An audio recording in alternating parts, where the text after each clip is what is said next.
All right, so get that we're diving into a blog post today Okay. that reviews Morgan Housel's book, The Psychology of Money.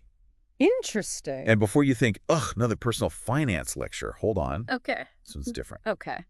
It's less about number crunching Right. and more about the mental game we all play with money, Yeah, which is often the trickier part. for sure. In fact, Housel kicks off the book with this wild story Okay. about Ronald Reed, a janitor Uh-huh. who ended up with an $8 million fortune. Wow. A janitor. That's incredible. Yeah. What's fascinating about Reed's story is that it perfectly illustrates Housel's central argument. Okay. Success with money isn't primarily about how smart you are, but about your behavior. It really makes you stop and think, right? It wasn't some Wall Street hotshot. It Right. was consistent saving and investing over decades. Exactly. So our goal today is to pull out the insights from the book and this blog post that can help us better understand our own money behavior. Maybe even find our own path to an 8-figure surprise down the road. And that understanding can be just as crucial as knowing the ins and outs of investment strategies. Sometimes even more so. Okay, so let's unpack this idea that behavior trumps intelligence when it comes to money. Okay. I mean, we hear all the time about making smart investments, diversifying, all that. Right. But Housel is saying that's only part of the picture. Exactly. He argues that our personal experiences shape our views on money Uh-huh. so strongly that it can be really tough to see things from other people's perspectives. The blog post uses the example of differing viewpoints on sweatshops. Oh, interesting. It's a sensitive subject for sure, Yeah. but it highlights how financial realities can be vastly different depending on where you are in the world. So something that might seem completely unacceptable to someone in one country could be a significant step up for someone else. It's a reminder that there's often more to the story than meets the eye. Precisely. And it underscores the importance of approaching financial matters with a good dose of empathy and self-awareness. We all have biases, and recognizing them is the first step to making more objective decisions. That's a great point. It's easy to judge based on our own experiences, but understanding different perspectives is crucial. Now, the blog post lays out some key lessons from the book, a sort of top 10, if you will. Okay. Things like the importance of a long-term view, having a healthy savings rate, and this idea that you should focus on what you can control. And what's interesting about that last point is that Housel suggests what we can usually control best isn't the market, but our own time. Meaning how much time we dedicate to learning, to planning, to making thoughtful decisions instead of impulsive ones.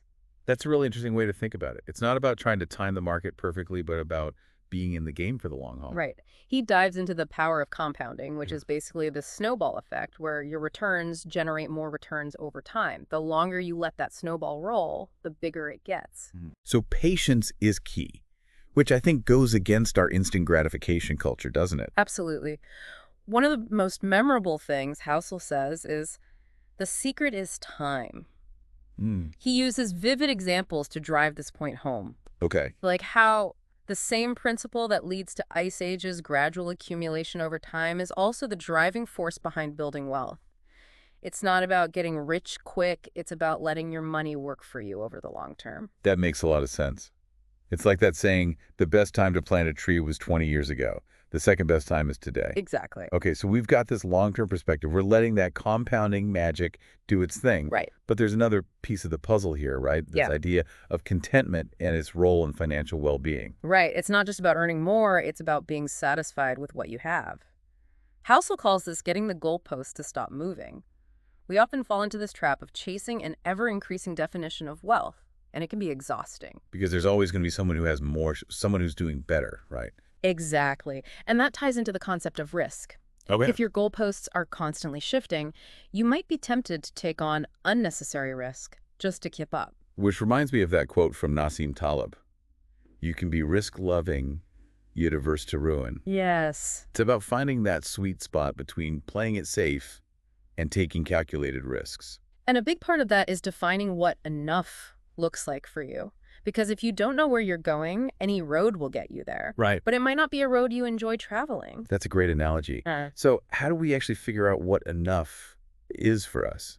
Because it seems like a moving target for a lot of people, myself included. Well, that's where things get really interesting, and that's where we'll pick up in part 2. Okay, sounds good. I'm looking forward to it. Me too. All right, we'll be right back after a quick break. Sounds good. Welcome back to our deep dive into the psychology of money. Okay. Last time we were talking about how to define what enough looks like for you. It's easy to get caught up in the comparison game, constantly striving for more without ever feeling truly satisfied. Right. Housel calls this the hedonic treadmill, where we chase after external things, thinking they'll bring us happiness, but we just end up running in place. Oh, I see. So Yeah. how do we get off that treadmill and actually figure out what will make us feel financially secure and content? It starts with understanding our own values and priorities. What truly matters to you? Hmm. Is it freedom, security, experiences, giving back? Once you have a clear sense of what's important, you can start aligning your financial decisions with those values. It's like creating a personal financial compass, right? It helps you stay on course even when the winds of comparison and societal pressure are blowing you in different directions. Exactly. And this is where the concept of enough comes in. Okay. It's not about having a specific dollar amount. It's about having enough to support the lifestyle that aligns with your values and goals. So for one person, enough might mean having the financial freedom to travel the world, while for someone else it might mean having the security to stay home and raise a family without financial stress. Precisely. And it's important to remember that enough can evolve over time. Oh, okay. As your circumstances and priorities change, what's enough for you today might not be enough for you 5 or 10 years from now. That's a good reminder to check in with yourself periodically and reassess your goals and what you truly value. Now, another concept that really resonated with me was the importance of planning for the unexpected. Right. Housel talks about having a margin of safety, both financially and in life. He says plan on the plan, not going according to plan, which I think is brilliant advice because, let's face it, life rarely unfolds exactly as we envision it.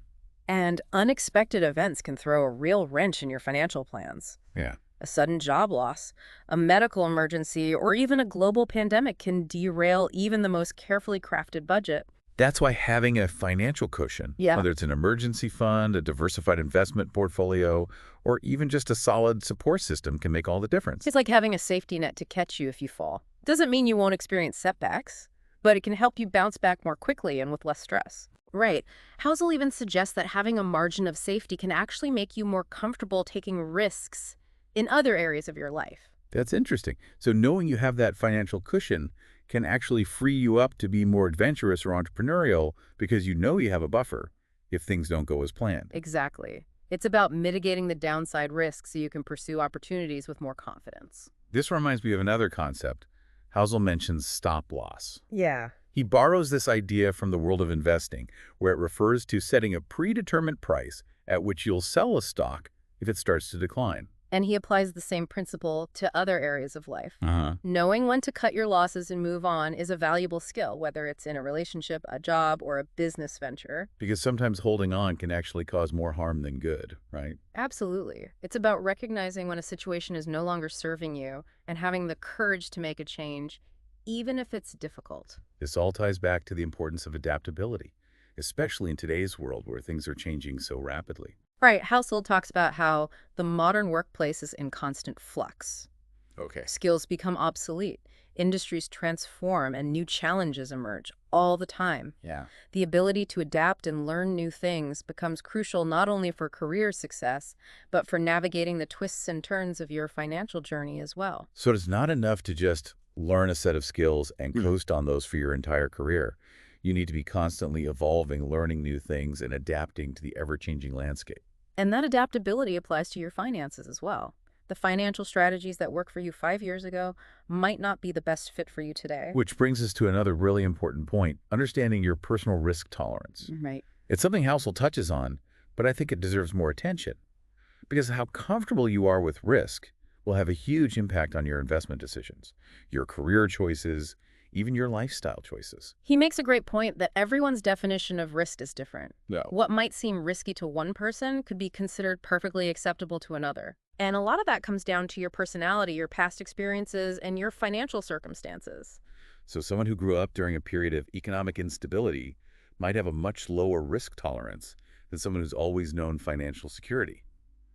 And that's totally okay. There's no right or wrong answer when it comes to risk. The key is to be honest with yourself about your own risk tolerance and to make financial decisions that align with that comfort level. Otherwise, you might end up making choices that keep you up at night or cause undue stress and anxiety. Exactly. It's about finding that balance between pursuing growth and protecting your peace of mind. This has been such an insightful conversation so far.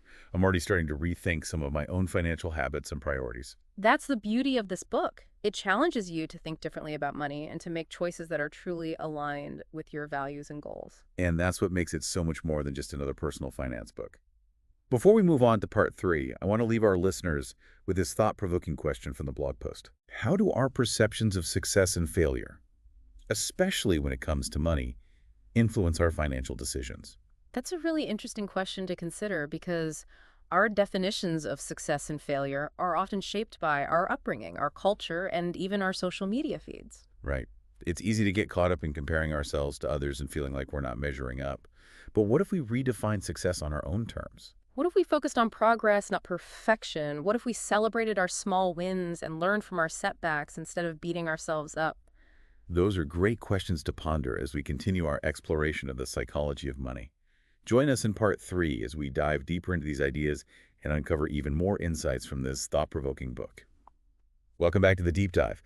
We're wrapping up our exploration of Morgan Housel's The Psychology of Money and this really insightful blog post that breaks it all down. Great. Last time we were talking about how our ideas of success and failure can really shape our financial decisions, Yeah. often without us even realizing it. Yeah. It's so true. We often measure our own success against external benchmarks, like how much money someone else is making or what kind of car they drive. But that can be a recipe for unhappiness because there's always going to be someone who has more. It's like that saying, comparison is the thief of joy. Right. And I think that applies to money more than almost anything else. Absolutely.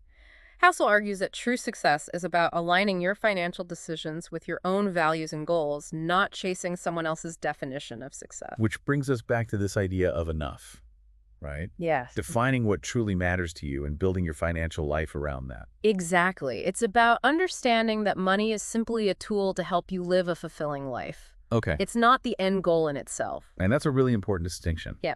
Because if you're always striving for more, you'll never be satisfied. Right. Housel uses a great analogy to illustrate this point. He talks about how modern capitalism is incredibly efficient at generating wealth, but it's also really good at generating envy. Which can lead us down a path of constantly wanting what we don't have instead of appreciating what we do have. It's like we're always looking over the fence at our neighbor's greener grass instead of tending to our own garden. That's such a great visual. And it speaks to the importance of cultivating contentment, which is something Housel emphasizes throughout the book. He talks about how happiness isn't a linear equation where more money automatically equals more happiness. Right. There's a certain point where additional wealth doesn't really move the needle on your overall well-being. In fact, studies have shown that once you reach a certain level of income, your day-to-day happiness doesn't really increase much with additional wealth. Which suggests that maybe we should be focusing on other things besides just accumulating more money. Exactly. Things like strong relationships, meaningful work, and a sense of purpose. These are the things that research has consistently shown to be strong predictors of happiness and well-being. And that's not to say that money isn't important. It can provide security, freedom, and opportunities. But it's about using money as a tool to support the life you want to live, not letting it become the driving force behind your decisions. Housel challenges us to ask ourselves, what game are you playing? Are you playing the money game or are you playing the fulfillment game? That's such a powerful question. Yeah. It really makes you stop and think about your priorities. And it highlights the importance of defining your own version of success, Okay. because it might look very different from what society tells us it should look like. For some people, success might be about building a thriving business. Right. For others, it might be about having the flexibility to spend more time with their families.